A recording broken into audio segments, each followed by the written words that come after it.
别人养的薄荷茎杆粗壮，叶片肥厚茂密，颜色绿油油，你养的薄荷要么又细又长，要么叶片又小又薄，有的还会枯黄，是哪里出了问题呢？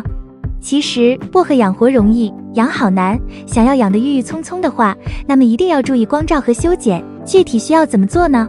大家好，这里是花花世界的频道，花花干啥啥不行，养多肉第2名。今天花花不讲多肉，来说一说薄荷的养护知识。正片开始前，先来听听素人对薄荷的评价。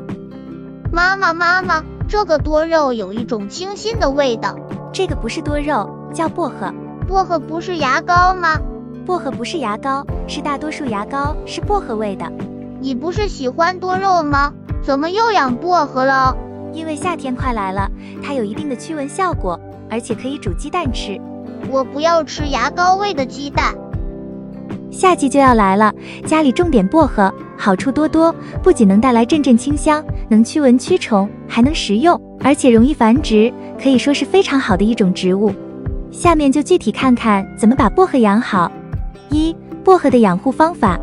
在介绍如何养护薄荷之前，我们需要先了解一些薄荷的基本情况。薄荷属于唇形科植物，又名薄荷脑、胡椒薄荷等。它喜欢生长在温暖、潮湿的环境中，温度适宜在15摄氏度至25摄氏度之间。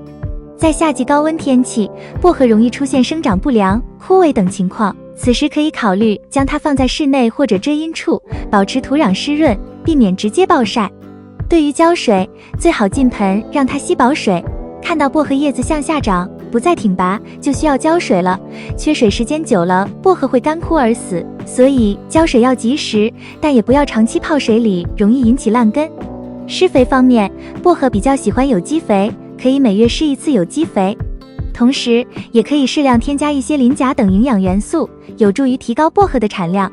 薄荷容易受到蚜虫、螨虫等害虫的侵袭，同时也容易感染炭疽病、白粉病等病害。知道基本的养护方法并不能把薄荷养好，接下来的2点才更重要，记得做好笔记。2. 薄荷黄叶打蔫，要修剪。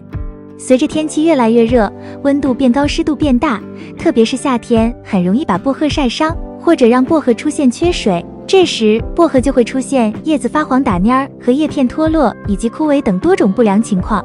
遇到这种情况，可以狠下心给薄荷剃头，这样能挽救快死的薄荷，能让它起死回生。用干净的剪刀把已经发黄和枯萎的薄荷叶片以及枝条全部剪掉。剪的时候，从花盆土壤向上2至3厘米开始剪，把整盆薄荷全部剪秃，这样能保留它完好的根系。剪完以后适量浇水，移动到有充足散射光的地方。大概过10至15天，薄荷就能长出新芽和新叶，这时快死的薄荷重新焕发了生机。如果发现根叶腐烂了，这是一种比较严重的情况，要通过修根换土来拯救它。把已经快死的薄荷尽快从花盆中取出来，去掉根表面的土壤，再把已经腐烂的根用剪刀剪掉，留下健康的根，放在阴凉的地方晾干。晾干后可以重新栽种到花盆中，这时花盆中要给它准备疏松肥沃的土壤，而且要让土壤保持微微湿润的状态。重新栽种以后的薄荷不能放在阳光直射的地方，应该放在阴凉通风的地方缓苗。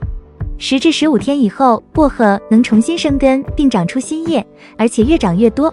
这么多的薄荷都有哪些用途呢？片尾会介绍花花的日常用法，可以借鉴一下。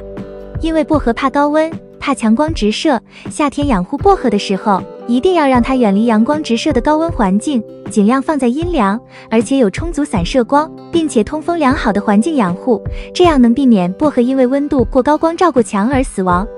3. 薄荷又细又高，要修剪。有的人养了一段时间之后，薄荷枝条长得非常凌乱，有的很高很细，叶子很小，有的直接倒伏了，真的是丑到想把它丢掉。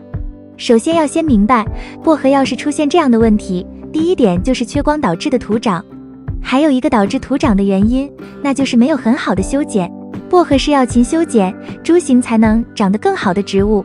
如果发现有的枝条已经长得非常长了，就要给薄荷多多修剪，将徒长的枝条都剪掉，剪掉的部分也不要急着丢掉，直接扦插到土壤里面，还能再长出一盆新的薄荷来。扦插方法在后面的第4点详细介绍。在给薄荷修剪的时候，把土壤上部10厘米左右的距离剪掉，然后将一些发黄的枝条也全都剪掉，不光能让薄荷的通风透气，还节约了不少的养分。修剪后的薄荷枝条和造型会长得更加壮实，也不会疯长。薄荷疯长还有一个因素就是施肥的问题，薄荷比较喜欢氮肥，因为薄荷本身就是观叶的，氮肥又会很好的促进枝条的生长，所以氮肥过多的话，枝条也会变得非常疯长，所以花友们在使用氮肥的时候一定要定量使用才行。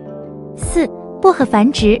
薄荷繁殖可以播种繁殖，也可以扦插繁殖，但日常中扦插繁殖效率比较高，就介绍一下扦插繁殖。剪下来的枝条或者修剪的枝条都可以，将茎条的下部剪去一些叶片和小枝条，留下顶端的2至3片叶子，然后将处理好的茎条并且是有芽点的部位插入土中，土壤要湿润，但不要太湿。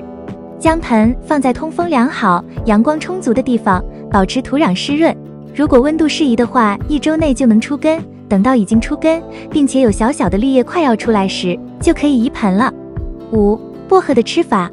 薄荷叶3至5片放入杯中，开水冲泡，之后根据喜好放入蜂蜜或者冰糖，当然也可以与其他绿茶、红茶等一起沏泡，这种薄荷茶适合咽炎的花友。另外，薄荷也可以制作薄荷鸡蛋，将薄荷叶清洗干净后，与鸡蛋一起用清水煮沸，5分钟后将鸡蛋捞出，蛋壳敲破，但不敲碎，继续煮3至5分钟，这样味道清新的薄荷鸡蛋就做好了，非常适合夏日的早餐。除此之外，如果家里薄荷叶子很多，可以夏天晒干，用来做枕头，不但驱蚊驱虫，每晚还有阵阵清香。以上就是今天介绍的薄荷的养护方法。你家里有养薄荷或者其他香草吗？欢迎评论区留言。